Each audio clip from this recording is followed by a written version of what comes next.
नमस्कार ओमकार जी, बहुत-बहुत स्वागत है आपका। नमस्कार अंजू जी, याद करने के लिए आपके दर्शकों को भी मेरा नमस्कार। सर, ये वक्फ बिल पेश हुआ, जेपीसी बनी, लंबी चौड़ी बहस हुई, सुझाव दिए सबने, उसके बाद भी सदन में पेश होते ही हंगामा। क्या चाहता है इस देश का विपक्ष? कुछ नहीं चाहता, मुसलमानों तक अपना मैसेज भेजना चाहता है कि देखो, हम आपको आपके कितने फिक्रमंद हैं। और मुसलमानों को भी नहीं, जो अशराफ हैं, जो ऊंचे तबके के अमीर किस्म के मुस्लिम प्रतिनिधि हैं, जो मोस्टली वक्फ की संपत्तियों पर कुंडली मार करके बैठे हुए हैं, बस उन तक अपनी मैसेज पहुंचानी है इनको, और कुछ नहीं करना है।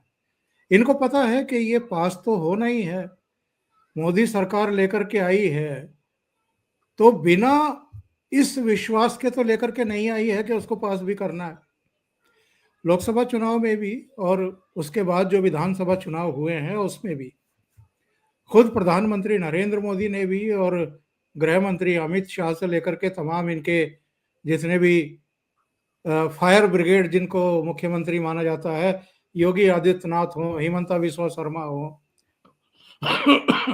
सबने ही तो कहा है कि बिल तो आएगा, बिल तो पास होगा। और जो अभी तक तमाम ये मठाधीश बने हुए थे, और इन्होंने कुल मिलाकर के जिस तरह का ये बिल अस्तित्व में लेकर के आए थे, और इसके लिए भी कोई और जिम्मेदार नहीं है, कांग्रेस के कर्मकांड हैं ये सारे। जितने अधिकार वक्फ बोर्डों को दे रखे हैं कि आप किसी भी जमीन पर जो है चादर डालिए, कहिए कि ये हमारी है, और उसके बाद जिसकी वो जमीन है वो साबित करे कि नहीं, आपकी नहीं, हमारी है। और इसके लिए कोई कोर्ट कचहरी भी नहीं। इनका जो वक्फ बोर्ड का अपना एक सिस्टम है, वहां जाकर के आप अपील करिए, वहां सुनवाई होगी। तो इतना बकवास कानून, इतना बकवास सिस्टम जो है वक्फ बोर्ड को लेकर के बनाया हुआ था। और आपको याद है ये असदुद्दीन ओवैसी ने क्या बयान दिया था? एक बार उन्होंने कहा था कि अकेले उत्तर प्रदेश में ही वक्फ की 1,23,000 संपत्तियां हैं, जिनमें से वक्फ के पास 1,13,000 संपत्तियों के कोई कागजात ही नहीं है।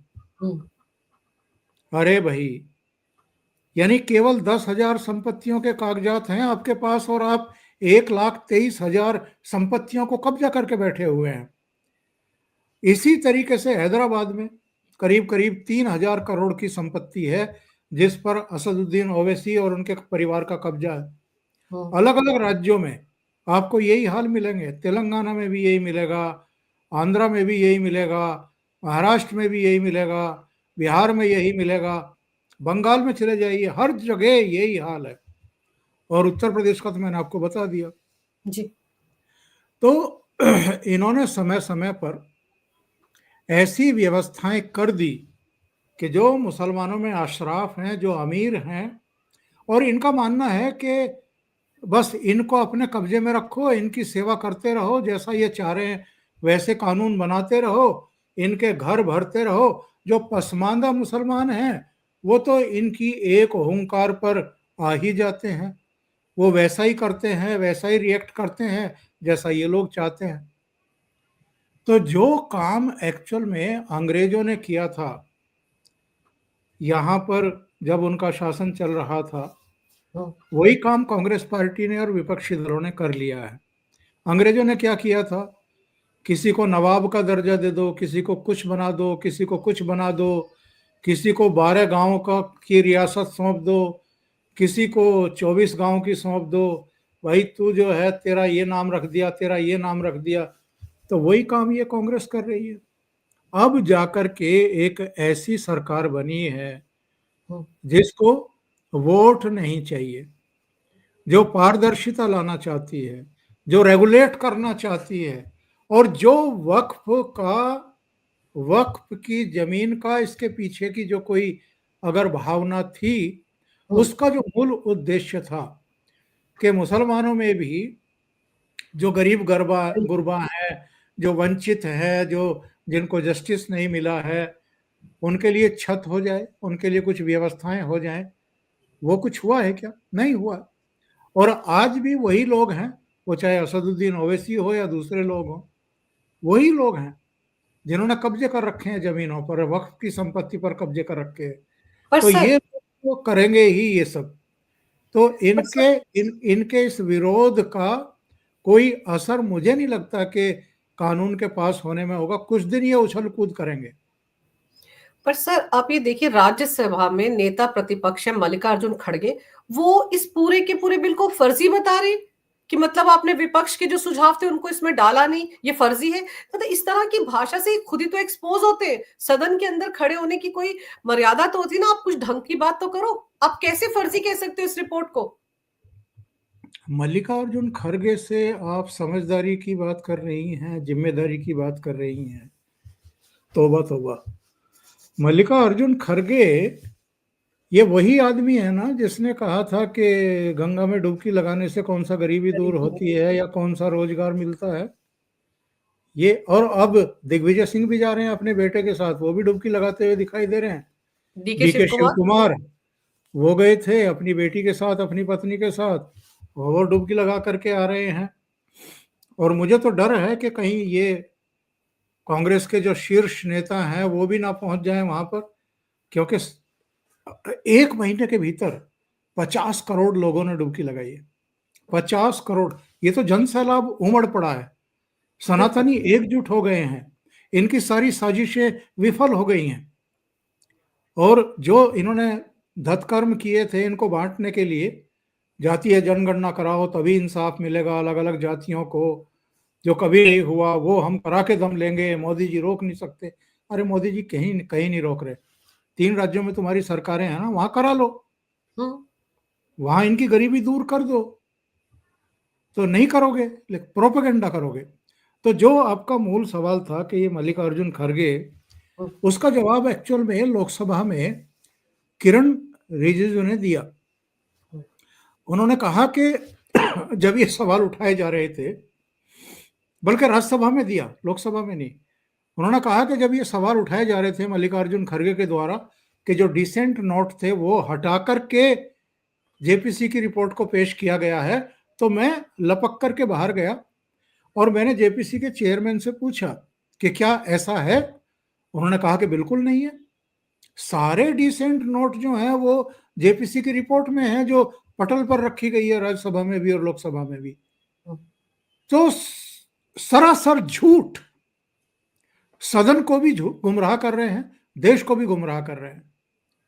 और इसीलिए तो जेपी नड्डा बरसे हैं खड़े होकर के कि एक्चुअल में ये देश में अराजकता फैलाना चाहते हैं।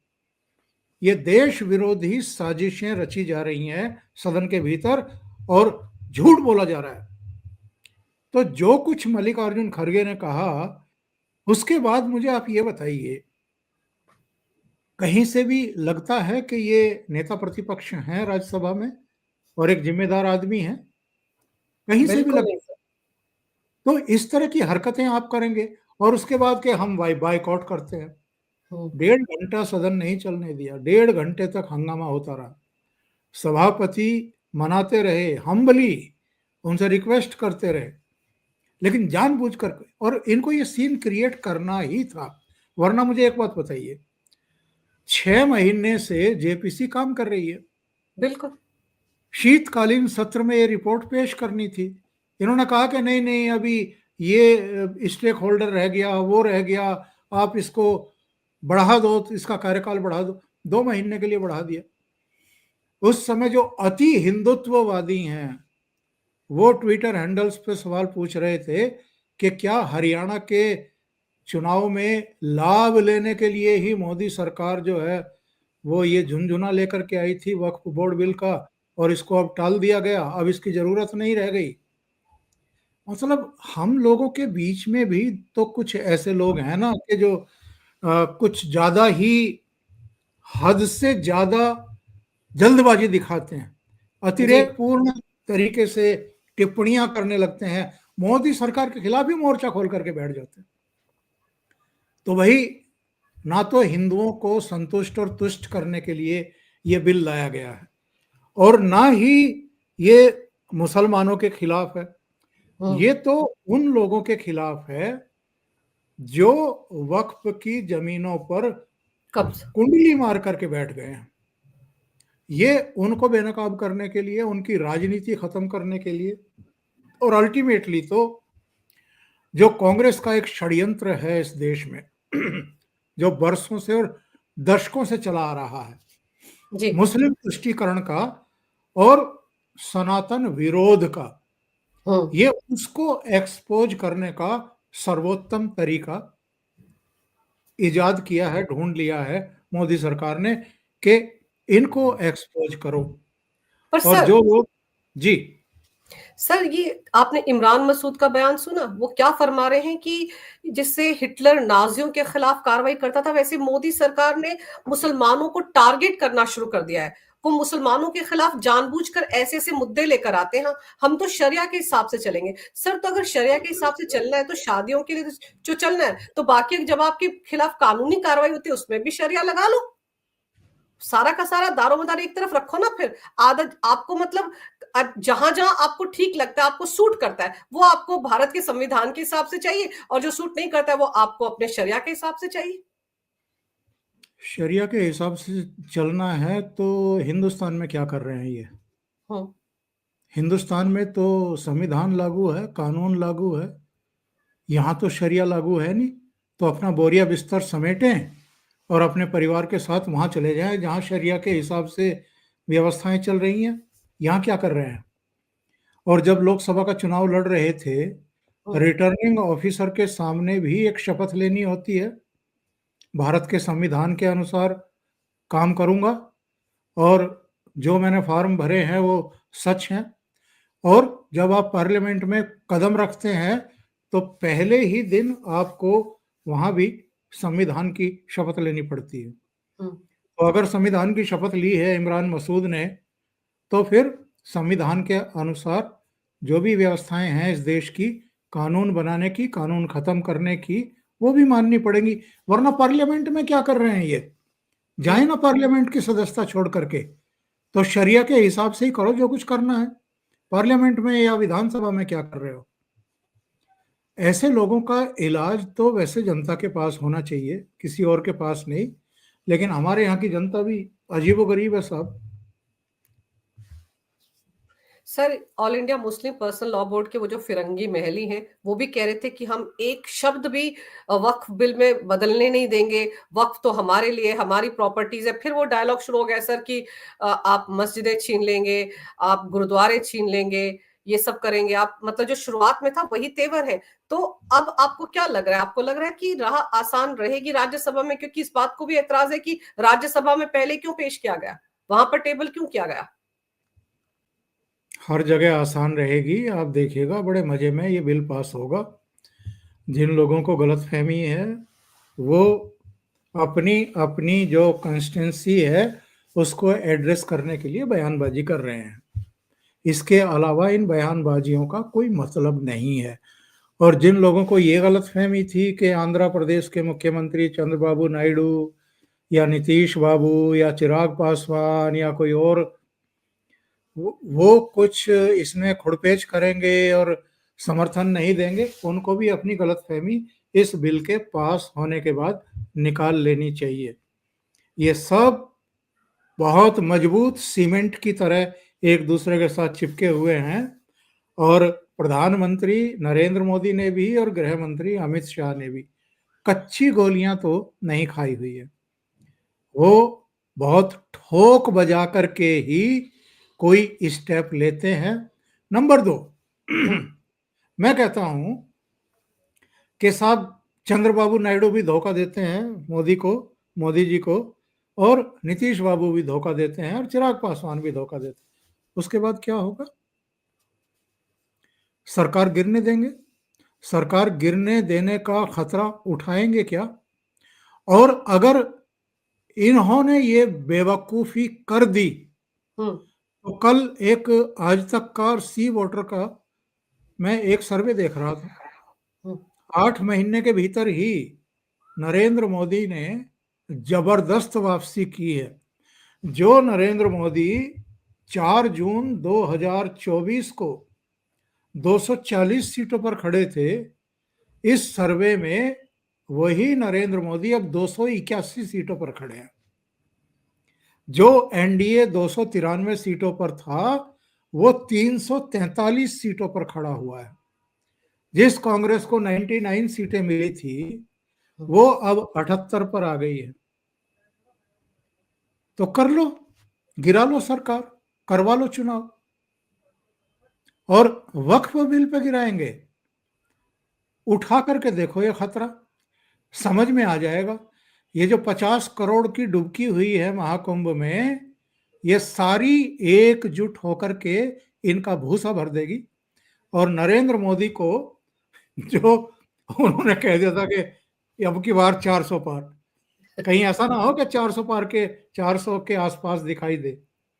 तो ये इनमें ये जितनी गाल बजाई करनी है कर ले, इनको अपने अपने कॉन्स्टिट्यूंसी को जो एड्रेस करना है कर ले, जो पार्लियामेंट के भीतर और बाहर हंगामे करने हैं कर ले। ये बिल तो पास होगा और वन नेशन वन इलेक्शन भी पास होगा। और आज तो वित्त मंत्री निर्मला सीतारमण एक और क्रांतिकारी बिल ले आई, टैक्स में सुधारों वाला जो बिल लेकर के आई है।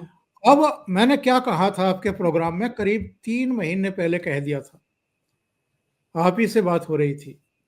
मैंने कहा जरा 2025 आने दीजिए, फरवरी आने दीजिए, उसके बाद देखिएगा कि मोदी सरकार कितनी तेज गति से टेक ऑफ करती है।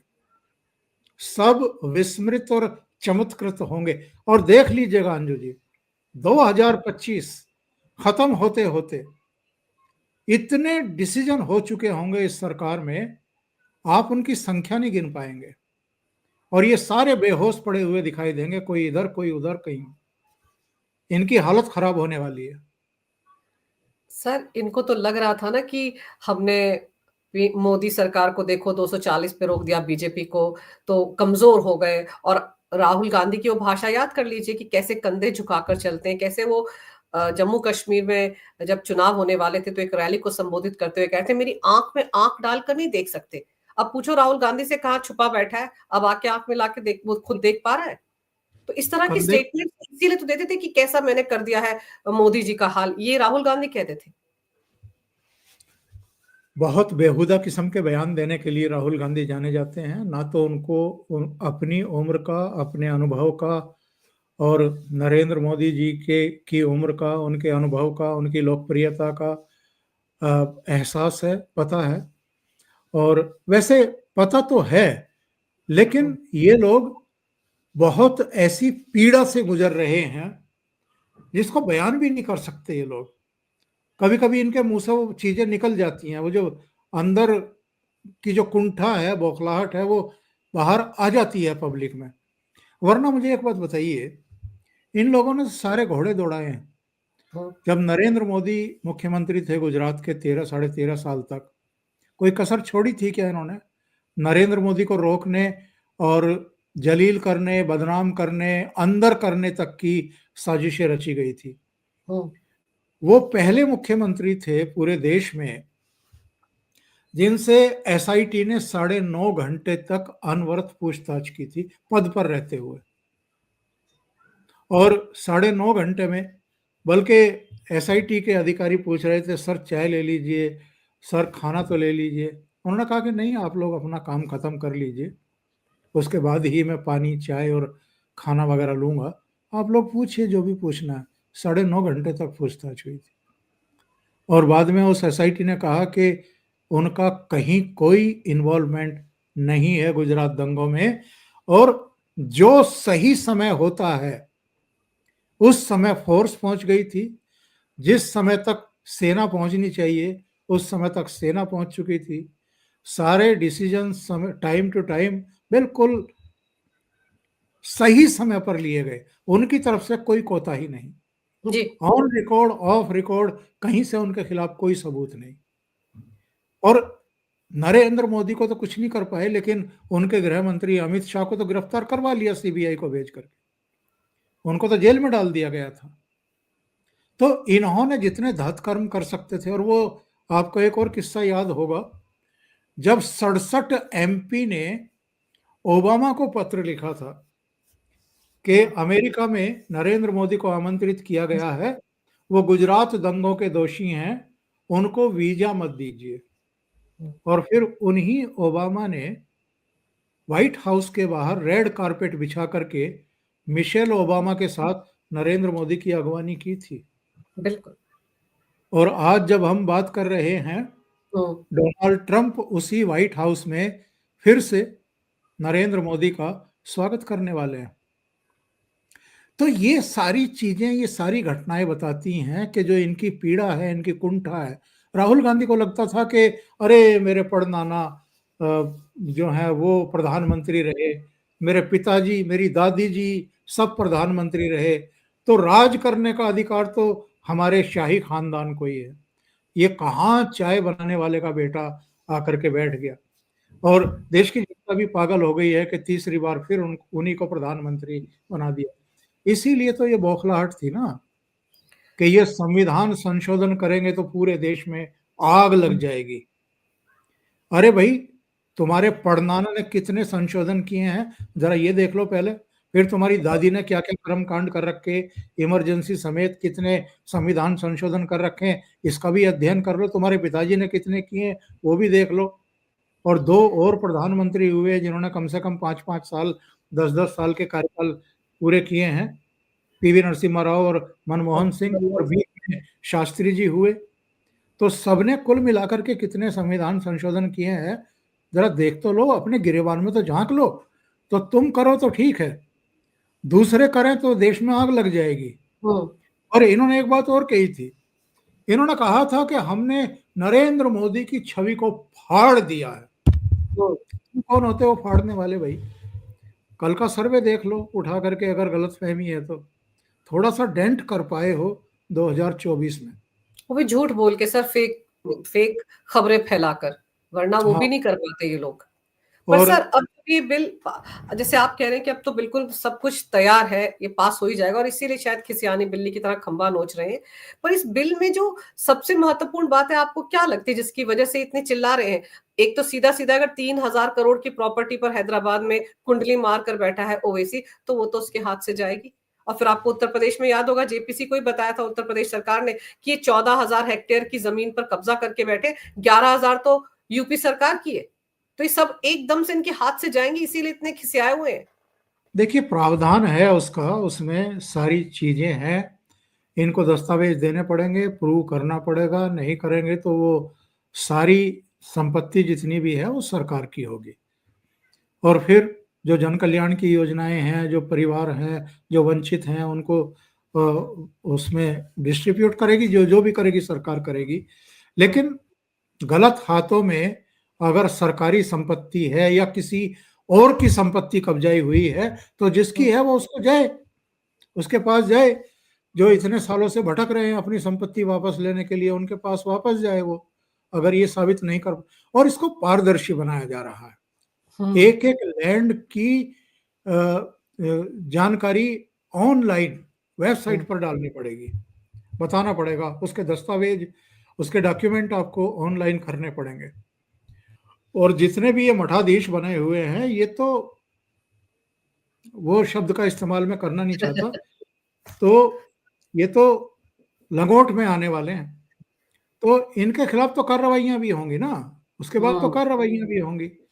तो इसलिए ये सारा कुछ जो है वो बवाल किया जा रहा है। इनकी इनकी राजनीति खत्म होने वाली है। दूसरी बात ये है कि ये जो सेकुलर और संविधान और लोकतंत्र, ये सब जो इनके शब्द थे जबान पर चढ़े हुए, उनकी परीक्षा होनी है। इन सब का परीक्षण हो जाएगा। ये कितने लोकतंत्रवादी हैं, ये कितना संविधान में विश्वास रखते हैं, ये कितने बड़े सेकुलर हैं। क्योंकि सेकुलर का मतलब ये नहीं है कि मुस्लिमवादी होना, सेकुलर का मतलब तो पंथ निरपेक्ष होना होता है। तो वो है या नहीं है उसका भी पता लग जाएगा। सर इनके लिए तो सेकुलर होना सिर्फ मुस्लिम तुष्टिकरण की राजनीति करना है, इनके लिए वही है, और हिंदू धर्म को गालियां निकालने, सनातन को गालियां निकालने, यही इनके लिए वो है। आप सोचिए ना, एक दिन पहले अखिलेश यादव क्या कह रहे थे कि महाकुंभ तो 144 साल से हो ही नहीं रहा है, कहीं इतिहास ही नहीं है। तो समझ में नहीं आता कि वो खुद हिंदू है भी यानी सनातनी है भी या नहीं।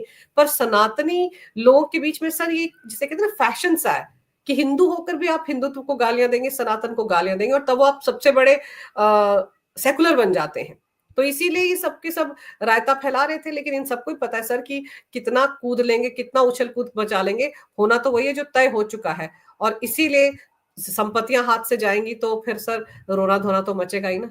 सर आपने इस विषय पर तमाम जानकारी दी मेरे दर्शकों को, मेरे लिए समय निकाला, आपका बहुत बहुत धन्यवाद। नमस्कार। नमस्कार।